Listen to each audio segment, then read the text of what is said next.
Nelson Mandela's life was a journey of extraordinary courage, dedication, and resilience.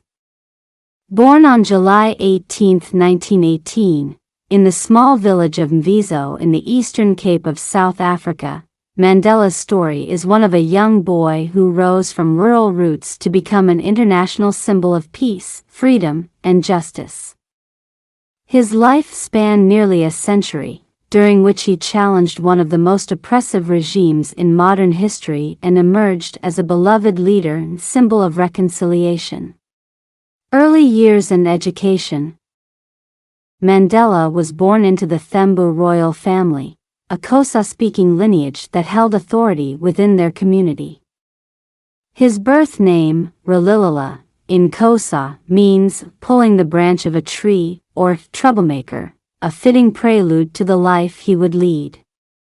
When he was just 9 years old, Mandela's father died, and he was taken in by Chief Janjantaba Dalindibo, the acting regent of the Thembu people. This arrangement provided Mandela with an unusual opportunity to receive a formal education.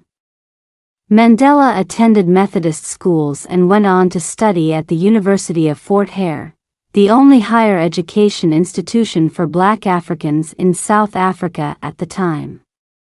Here, he began his journey into activism, joining student protests over university policies.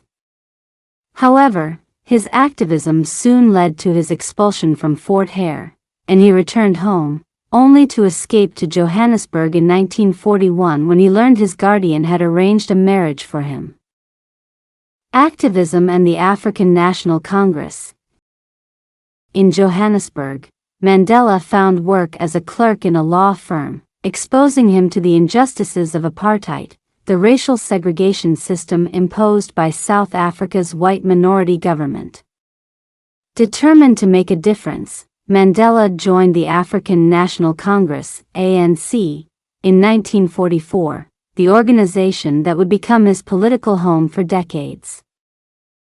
In the ANC, Mandela quickly rose through the ranks, helping to establish the ANC Youth League alongside future stalwarts like Walter Sisulu and Oliver Tambo. He became increasingly active in organizing protests, demonstrations, and boycotts against apartheid policies. Inspired by Gandhi's philosophy of nonviolence, the ANC launched the 1952 Defiance Campaign, a large-scale, peaceful resistance against apartheid laws. This led to Mandela being charged under South Africa's Suppression of Communism Act, and he was banned from attending gatherings and confined to Johannesburg. The Sharpeville Massacre and the turn to armed resistance. In 1960, the brutal Sharpeville Massacre, where South African police opened fire on unarmed protesters, killing 69 people, marked a turning point in Mandela's approach. He realized that peaceful resistance alone would not dismantle apartheid, and he co-founded the ANC's armed wing, Umkhonto we Sizwe, Spear of the Nation. Mandela justified the decision to take up arms as a last resort in response to a government that violently suppressed peaceful protest. In 1961, Mandela left South Africa for the first time to gather support for the ANC's cause. Upon his return, however, he was arrested in 1962 and charged with incitement and leaving the country illegally. Rise of an activist. Nelson Mandela's early experiences with injustice helped shape his lifelong commitment to fighting oppression. During his time at Fort Hare University, he became aware of the harsh racial discrimination that Black South Africans faced daily. This awareness fueled his interest in law, which he saw as a tool for combating inequality. After being expelled from Fort Hare for participating in a student protest, Mandela completed his education in Johannesburg, where he became more politically active. He joined the African National Congress, ANC, in 1943, a political organization fighting for the rights of Black South Africans. Alongside other activists, including Oliver Tambo and Walter Sisulu, Mandela helped found the ANC Youth League. They advocated for a more radical approach to the anti-apartheid movement, calling for strikes, boycotts, and civil disobedience. Mandela quickly gained a reputation as a charismatic leader and fierce advocate for equality. Apartheid and the Sharpeville Massacre.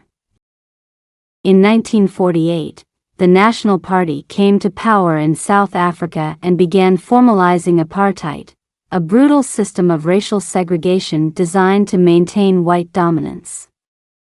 Under apartheid laws, non-white South Africans faced extensive restrictions on where they could live, work, travel, and even whom they could marry. Mandela's activism became more intense as apartheid policies eroded freedoms across the country. The Sharpeville Massacre in 1960 was a turning point for Mandela and the ANC. Police opened fire on peaceful black protesters, killing 69 people and injuring many others. The massacre revealed the extent of the government's violent opposition to any form of dissent, and Mandela concluded that nonviolent resistance alone would not suffice. Armed resistance and imprisonment. Mandela helped found Umkhonto we Sizwe, Spear of the Nation, the armed wing of the ANC. He and others began to plan sabotage campaigns against government installations to avoid civilian casualties while making a strong statement against apartheid. However, in 1962, Mandela was arrested and sentenced to 5 years in prison for leaving the country illegally and inciting strikes. A year later, he was put on trial again for sabotage and other charges.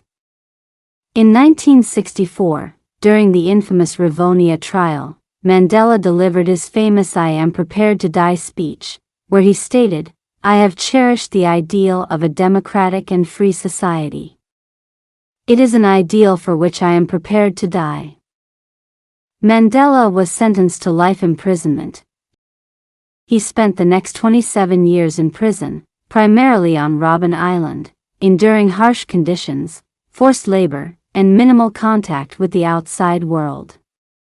However, even behind bars, Mandela remained a potent symbol of the struggle against apartheid, inspiring activists worldwide. He continued his education while imprisoned, reading, writing, and advocating for rights within the prison system.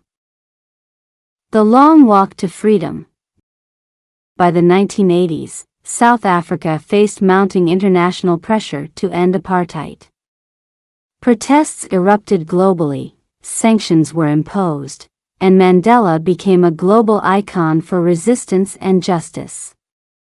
In 1985, President P.W. Botha offered Mandela conditional release if he renounced violence. Mandela famously refused, stating, "Only free men can negotiate. Prisoners cannot enter into contracts." After years of negotiations, Mandela was finally released on February 11, 1990. His release was broadcast worldwide, marking the beginning of a new era for South Africa.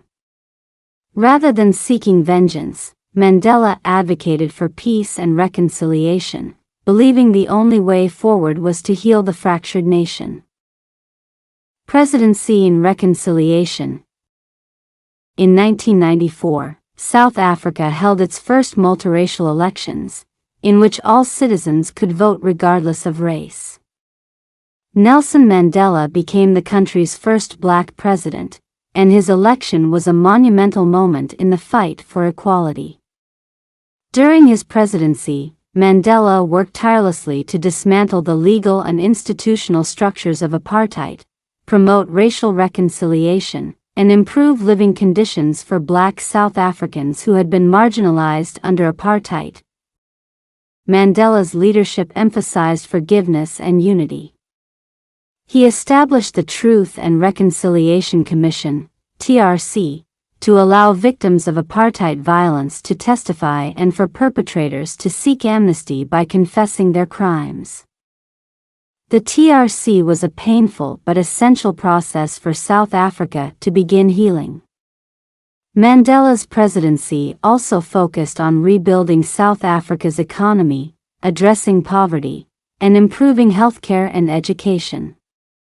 Although these were monumental tasks, Mandela's administration laid the groundwork for a new democratic South Africa.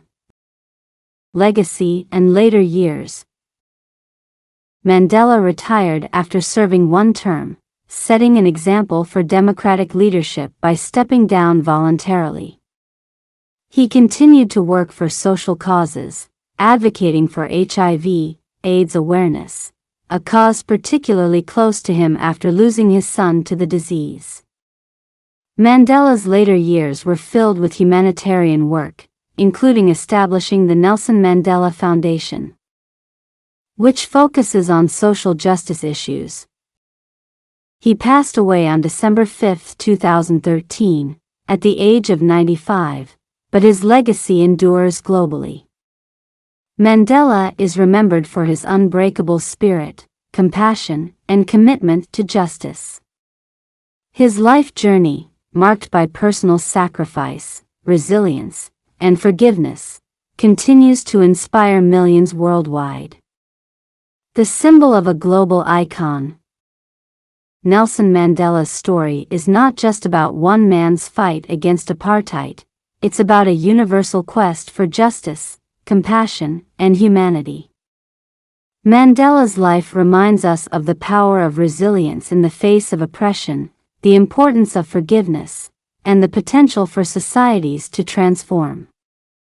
His legacy, immortalized by his words and deeds, endures as a beacon for those committed to freedom and equality everywhere.